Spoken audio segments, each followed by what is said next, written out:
I think I'm just gonna do a little bit more research on my own. That's a prospect I spoke to close to 2 years ago trying to back out of an $8,000 deal with her credit card already in her hand. She pretty much reversed on me like that the whole call, where she wouldn't move forward and back out. She needed to research and take the weekend and talk to her husband in every single objection you can think of. And you're about to watch me close her anyway, live. Not only did the call end up with her onboarding 2 years later, and I still get reps DMing me every single week saying that they saw the call that I had with this particular woman and how much it motivated them and pushed them to stay on that offer and showed them what's possible. They're literally forced to study this call. So anyway, I'm going to take you through everything that led to me helping her make a decision despite her fear. So without further ado, let's dive in. So quick context here before we dive in, because this wasn't just a call that went well. So our sales manager pulled this exact recording and made it a requiring for every new closer to join it while they're ramping up and have them write notes on it. So don't just watch this for entertainment, guys. This is a $1 million+ a month team uses this as training. So study everything that you can about this call. And to be honest, the words that I used in this call and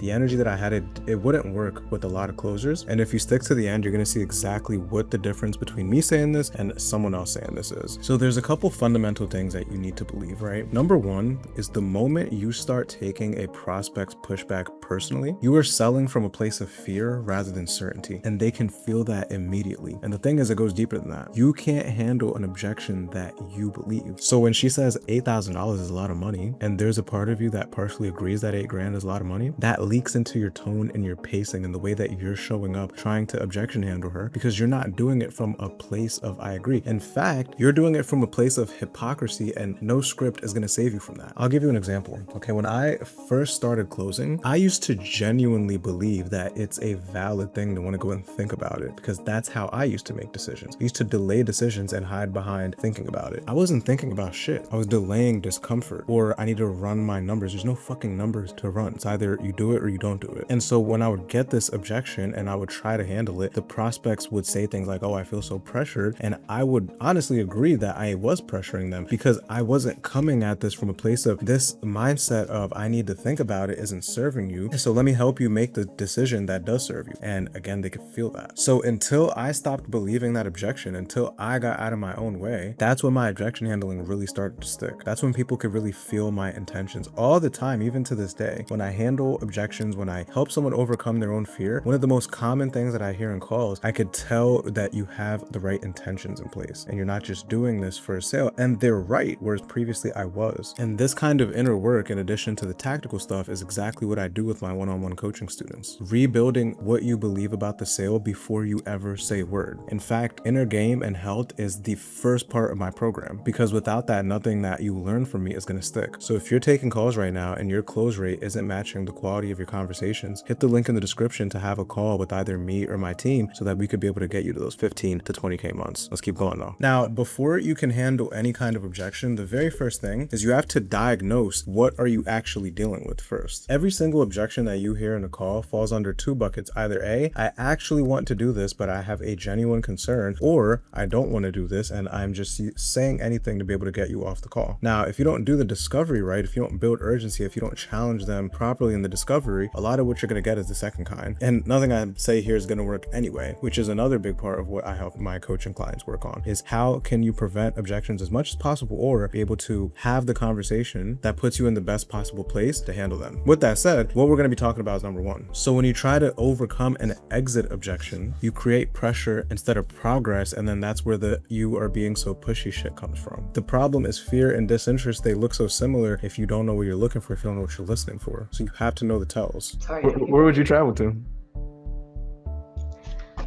Sorry. You're making me tear up. It's all good.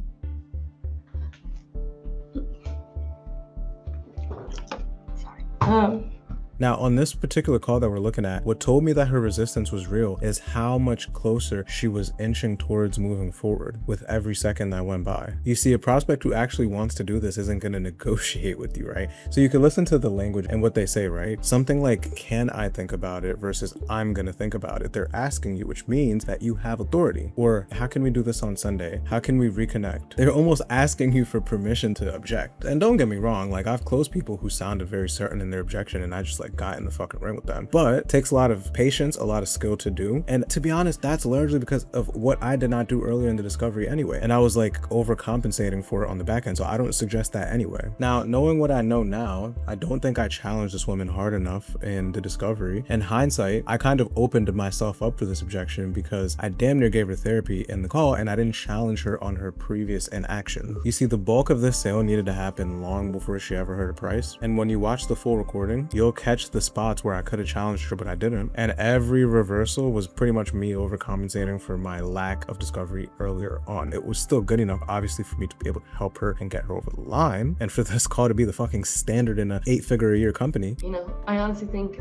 in 6 months, if I don't make a change, I'm probably divorced and part-time mom. Like, that line that you just saw became the anchor for the entire close because every time she reached for comfort, I brought her right back to that. So anyway, long story short, fear was coming either way, and what decided the outcome is the state that I was in when it arrived. And no, I'm not talking about Florida. I'm talking about your state of being. I'm talking about your composure. You see, before you say a single word back, your body and your emotions answer first. So I run these 4 rules to manage my state and stay chill as fuck during tension on every single call. Number 1 is I expect the objection. There's a famous boxing quote that the punch that you don't see is the one that knocks you out, and it is the exact same with sales. If you're expecting the objection, if you're expecting them to give you resistance, I don't care how good of a discovery you had, you're not going to get hit as hard when it does come. Number 2 is that resistance is never taken personally. This could get really deep. I'll try to be as concise as possible, but a lot of times we'll take an objection as them attacking you and saying no to you. And maybe it takes you back to that time that you got cut from the basketball team, or that time that you didn't get picked for the pickup game as a kid, whatever, or the time that your fucking parents said you weren't enough. Like, whatever the case is, you being told no brings you back to that time, and then now you feel like they're attacking you, but they're not. You can't take it personally. Number 3, as the sales rep, you are not allowed to be frustrated at all. You have to be able to be in control of your own emotions. Because here's the thing, the whole point of a sales process is what? To help get your prospect in an emotional state, because when you're emotional, you're more suggestible. When you're more suggestible, you're more malleable, right? And then we can help move them to a decision. Now, the problem with you as the sales rep getting frustrated is then you become too suggestible. You become malleable. You are the one who's supposed to be leading, but now you can be molded any which way. You need to be solid as a rock when that time comes because you're expecting it and you're not taking it personal. So then you're not allowed to get frustrated either. And then the final and probably most obvious one is to be detached from the outcome. For one reason or another, the prospect wants to be able to switch sides with you, wants to be able to change roles with you. Now, for me personally, when I lived in my apartment in Houston, or even here, or even my last apartment in Miami, I used to always tell myself that these prospects would kill to live the life I live. They'd kill to live in an apartment like this. They'd kill to be able to have the freedom that I have. And let's say they have more money than me, they probably don't have more freedom than me. Like, whatever the case is, you have to almost see yourself as superior to the prospect. And I don't mean this in an egotistical way, but you have to know that they get more out of the sale than you. And if your reality doesn't show that you live a life or you have outcomes that are worth them wanting to trade places with you, then you have to remember that what happens if they move forward for you? You get a sale, you get maybe a couple $100, maybe $1,000. What happens for them? They get all the outcomes that you guys talked about on the call. So either way, they still win more than you do. And so you can be detached because you know that they're getting the better end of the stick, not you. See, where attachment comes from is you thinking about yourself and thinking that you're getting the better end of the stick, that you're getting the better end of the deal, because you will fight like hell to be able to make sure that that deal happens. And the person who needs it the least will always win. Your guys'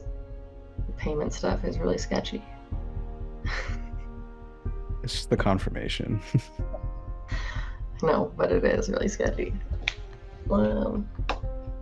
When I drop the price, I physically lean back in my chair, which helps regulate my nervous system, which helps bring me back down. And all the shit that I'm saying about not being frustrated and not taking it personal starts with my body language. That's a body language cue to me to calm it down, because you as the closer need to be the emotional leader of the conversation. And it's tough to be the emotional leader of the conversation, again, if you are affected. And so once you can manage your emotions, you can manage your state, now you can be able to deliver the word tracks in a way that's gonna land. You can be able to say say the things and then it actually has substance behind it. So now we're going to get into the framework. Any objection that you get on a call is run through these 4 steps in this order. First, you diffuse so that you could be able to bring their guard down. I don't give a fuck if they need to talk to their dog, talk to their spouse. I don't care if they need to think about it. I don't care if they need to pray on it. Whatever the case is, all good. Yeah, no worries, no stress. That needs to be a reaction first, is you need to diffuse it. Don't just go straight for the fucking kill because their cortisol is already through the roof. So calm it down. Then you need to isolate. So after you isolate it and you get that first objection out of the way and you're like, okay, besides that, there's nothing else. You want to double down on that motherfucker one more time. I got you. Just so we're on the same page. Outside of X, there's nothing else that keep you from feeling less than 100% yes. Or they're going to tell you what it is. And then you jump into handling it. This is like your girl coming to you and she's, I don't know, maybe she's upset about some shit, right? Maybe you said something and it came off the wrong way and she's like, babe, I didn't like when you said this. And then you just start trying to explain yourself right away. Like, bro, slow down. She just wants to be heard first. It's the same thing with prospects. They just want to be heard first. You just want to be able to get the first thing out the way, then you can go handle it. What do you feel like you need to research? So when I asked her what she needed to research, her answer told me that the objection was empty, that it wasn't real. She went from researching to talking to her husband to needing the weekend, and every one of these objections went back to the same root, which was fear.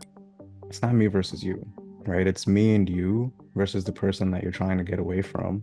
So this is such a powerful sentence right here. It's not me versus you, it's me and you versus the person you're trying to get away from. This makes objection handling collaborative. It reminds them that you're on the same team and you're not just this hungry sales rep trying to get a deal. And again, after having a strong discovery, we can bring it back to the fact that they're used to having this level of a conversation with you because you already identified how this way of thinking doesn't serve them earlier on. But I'm not able to do this if I'm being reactive. I'm not able to do this if I'm not calming down and I'm not managing my own emotions. But fighting the first objection doesn't mean that the deal is closed. You don't just start counting the commissions in your head. Because as you could see from very early on in this video, the lady literally had her credit card in her hand and still backed out. This right here is the stretch of the call that made it required viewings. Right here, what you're seeing. She committed, she backed out, she committed again, she backed out. She literally was mid-payment, backed out, and every objection was a test of whether my leadership and my certainty will outlast her fear. And I decided not to give up on this woman. Persistence and empathy are basically the same thing when your intention is to help make the decision she already told you she wants to make. They say, I'm going to count to 3 and then we're going to jump at 3. Right? When do you think they actually jump with you though? Probably 2. Yeah. Why do you think they do that? A shout out to Uncle Billy Goat. The skydiving analogy is one of my favorite ways to overcome when someone said that they need to think about it, especially when I could tell that they're right there. There's a difference between a prospect being emotionally overwhelmed versus one who's mentally left the conversation, and the difference is their level of engagement. And if you can tell that they're starting to get mentally checked out, you just call it out. Like, I'll literally be like, are you checking out on me? Sometimes I'll straight up ask a prospect, like, do you want me to give up on you? Because another thing I learned from the Billy Goat is you don't want to fight for someone who's not willing to fight for themselves. And this woman was very clearly fighting for herself. I could tell that she wanted to do this and that she didn't want to believe these things, that she didn't want her fear to control her. Okay. Okay. Let's do it. Hell yeah. So let's do this then, right? And she wanted me to fight for her, so I did. You see, as we get to the end here, what I want you to leave here with is that she didn't need another fancy line from me. Well, what she needed was me, the emotional leader of the conversation. She needed my certainty to stay louder than her fear. And so that is the full picture. Diagnosing which objection you're facing, the discovery debt that created it, the state that you hold while it's happening, and the sequence that finds the real concern under the fake one. So in your next call, this is your homework. Before you respond to an objection, clarify it first. Because as you now know, the first thing that the prospect says is rarely what they actually mean. And if you want me in your corner doing that, hit the link in the description to book a call with either me or my team. As always, make sure you like, comment, and subscribe. I'll see you in the next one. Peace.